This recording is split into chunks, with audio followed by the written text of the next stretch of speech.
Welcome to our channel. Today we how to recover your business with PayPal, full guide step by step clearly. Begin by logging into your PayPal account. Navigate to the Resolution Center from the main dashboard. Select Report a Problem to view any disputes or chargebacks.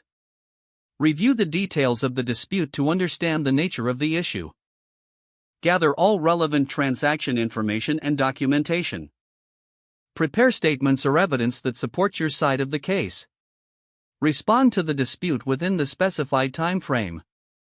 Use the Respond button to submit your evidence directly through the Resolution Center. If applicable, consider contacting the customer to resolve the issue amicably. After submission, monitor the status of the dispute regularly. Be prepared to provide additional information if requested by PayPal. If the outcome is not favorable, explore the option to appeal the decision.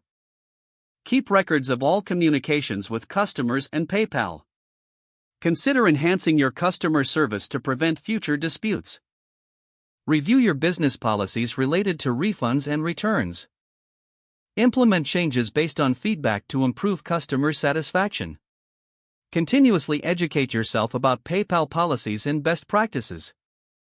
Remember that maintaining positive relationships with customers is key to recovery.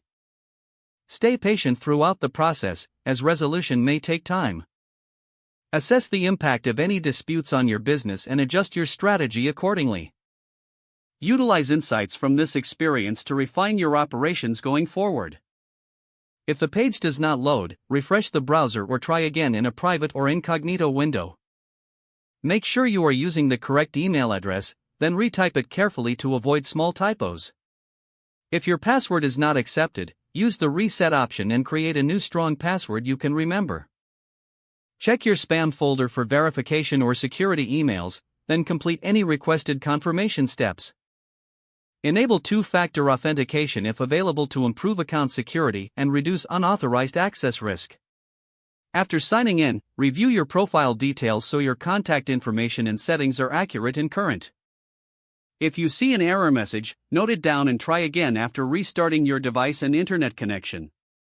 Don't forget to like this video and subscribe to our channel for more step-by-step tech guides.